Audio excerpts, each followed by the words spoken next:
اعوذ باللہ من الشیطان الرجیم بسم اللہ الرحمن الرحیم السلام علیکم ورحمۃ اللہ وبرکاتہ۔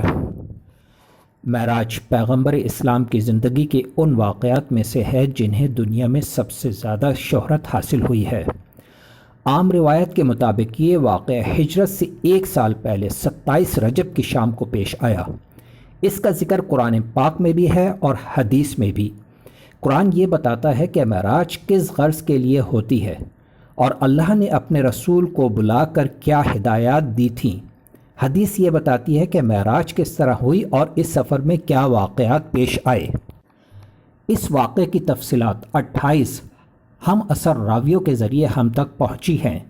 7 راوی وہ ہیں جو خود معراج کے زمانے میں موجود تھے اور 21 وہ جنہوں نے بعد میں نبی کریم صلی اللہ علیہ وسلم کی اپنی زبان مبارک سے اس کا قصہ سنا۔ مختلف روایتیں قصے کے مختلف پہلوؤں پر روشنی ڈلتی ہے اور سب کو ملانے سے ایک ایسا سفرنامہ بن جاتا ہے جس سے زیادہ دلچسپ، معنی خیز اور نظر افروز سفرنامہ انسانی لٹریچر کی پوری تاریخ میں نہیں ملتا۔ ارشاد باری تعالیٰ ہے، ہر عیب سے پاک ہے وہ ذات جو اپنے بندے خاص کو رات کے ایک قلیل وقفے میں مسجد الحرام سے مسجد الاقصی تک لے گیا، جس کے ارد گرد ہم نے برکتیں رکھی ہیں تاکہ ہم اس بندے کو اپنی نشانیاں دکھائیں، بے شک وہی سننے والا اور دیکھنے والا ہے۔ آیت میں سبحان سے واقعہ معراج کا آغاز کیا گیا ہے۔ سبحان کا لفظ ہر عیب اور نقص سے پاک ہے اور اللہ تعالیٰ کے تقدس کے لیے ہے اور اللہ تعالیٰ کے علاوہ کسی اور کو اس سے موصوف نہیں کیا جا سکتا۔ حضرت محمد صلی اللہ علیہ وسلم کو پیغمبری کے منصب پر فائز ہوئے 12 سال گزر چکے تھے۔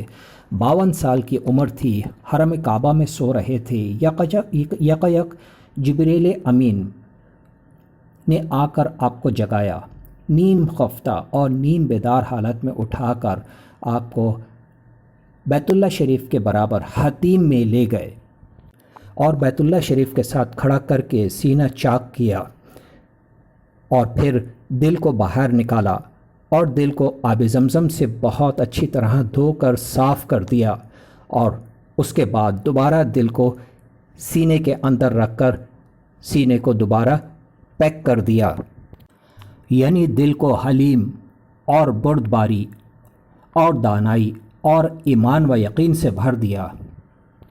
اس کے بعد آپ صلی اللہ علیہ وسلم کی سواری کے لیے ایک جانور پیش کیا جس کا رنگ سفید اور قد سے کچھ چھوٹا تھا، برق کی رفتار سے چلتا تھا اور اسی مناسبت سے اس کا نام براق تھا۔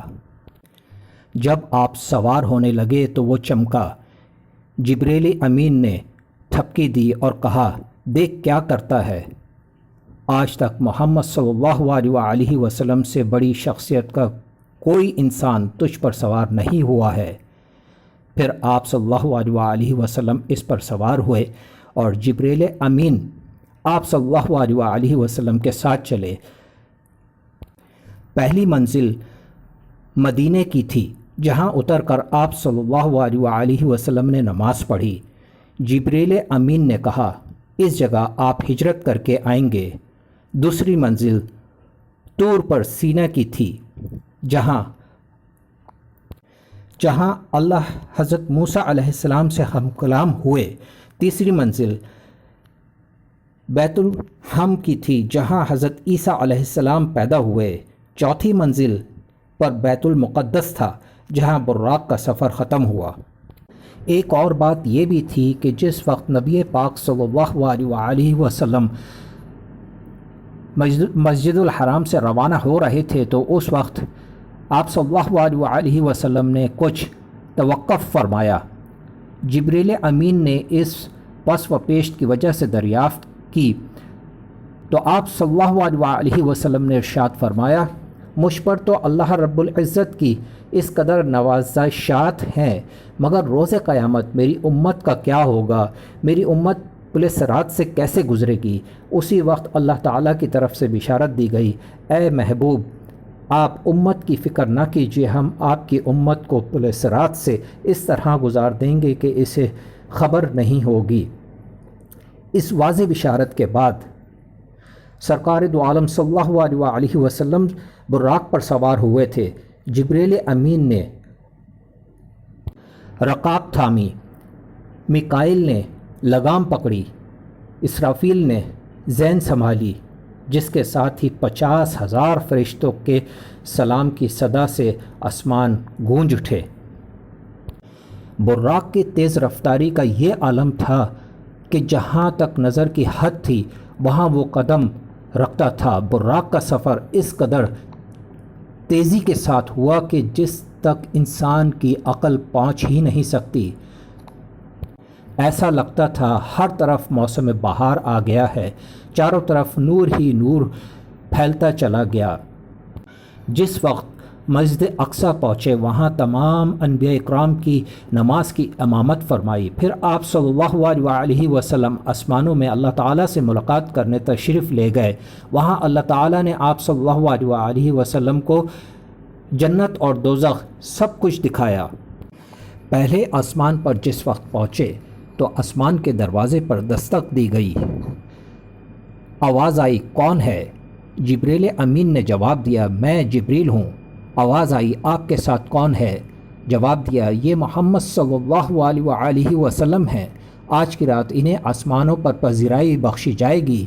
آسمان کا دروازہ کھل گیا اور پوچھنے والے نے حضور پاک صلی اللہ علیہ وسلم کی بارگاہ بگس پناہ میں سلام عرض کرنے کی سعادت حاصل کی۔ مرحبا یا سیدی، مرحبا۔ پہلے آسمان پر رحمت عالم صلی اللہ علیہ وسلم کی ملاقات حضرت آدم علیہ السلام سے ہوئی۔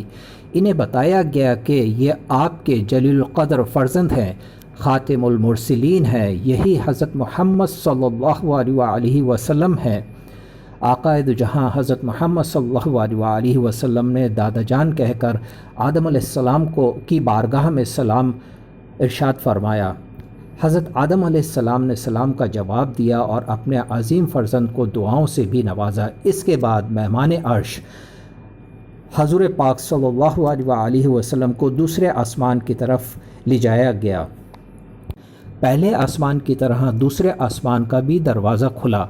یہاں حضور صلی اللہ علیہ وسلم کی سیدنا عیسیٰ علیہ السلام اور یحییٰ علیہ السلام سے ملاقات ہوئی اور اس کے بعد تیسرے آسمان کی طرف لے جایا گیا۔ تیسرے آسمان پر حضور پاک صلی اللہ علیہ وسلم کی ملاقات سیدنا یوسف علیہ السلام سے ہوئی۔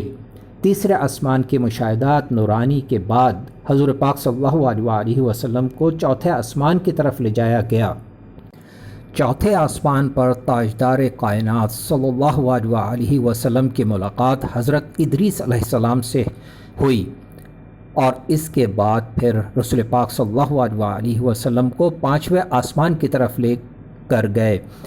جس وقت پانچویں آسمان پر پہنچے تو رسول پاک صلی اللہ علیہ وسلم کی ملاقات حضرت ہارون علیہ السلام سے کرائی گئی۔ اسی طرح حضور پاک صلی اللہ علیہ وسلم سفر معراج طے کرتے ہوئے چھٹے آسمان پر پہنچے اور سیدنا موسیٰ علیہ السلام سے ملاقات ہوئی۔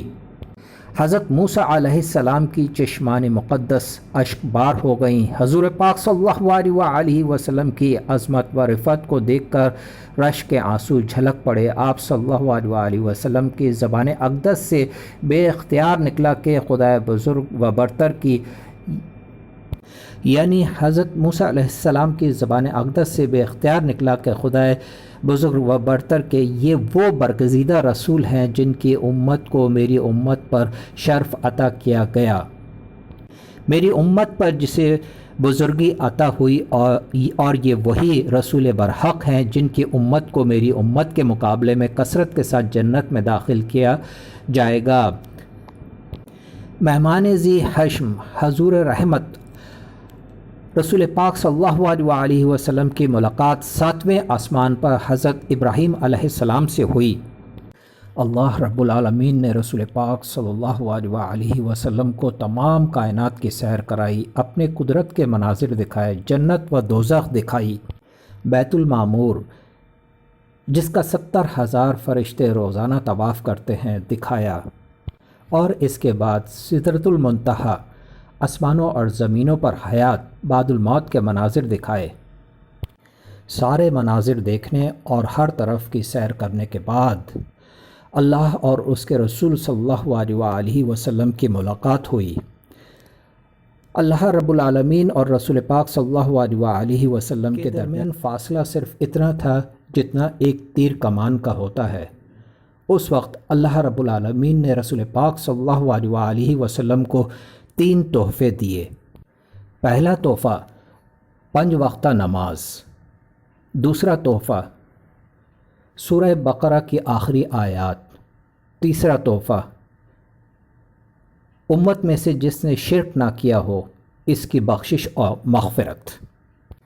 جس وقت رسول پاک صلی اللہ علیہ وآلہ وسلم کا معراج کا وقت شروع ہوا، یعنی مسجد الحرام سے لے کر اللہ رب العالمین سے ملاقات تک، اللہ رب العالمین نے دنیا کو ایک جگہ پر روک دیا تھا۔ جس وقت آپ صلی اللہ علیہ وآلہ وسلم اللہ رب العالمین سے ملاقات کرنے کے بعد معراج سے واپس دنیا میں تشریف لائے، اس وقت دنیا حرکت میں واپس آئی۔ جس طرح سے آپ صلی اللہ علیہ وآلہ وسلم آپ صلی اللہ علیہ وآلہ وسلم دنیا کو چھوڑ کے گئے تھے، اسی وقت سے دنیا دوبارہ سے شروع ہوئی، اور آپ صلی اللہ علیہ وآلہ وسلم جب گھر پہنچے تو آپ کا بستر اسی طرح گرم تھا۔ اتنے بڑے واقعے کو دیکھ کر سائنس دم بخود ہو جاتی ہے، یعنی حیران و پریشان ہو جاتی ہے۔ یہ صرف اللہ رب العالمین ہی کی قدرت ہے کہ اس نے رسول پاک صلی اللہ علیہ وآلہ وسلم کو معراج کی فضیلت عطا کی۔ اللہ رب العالمین ہم سب کو صراط مستقیم پر چلنے اور دین پر قائم رہنے کی توفیق عطا فرمائے، آمین۔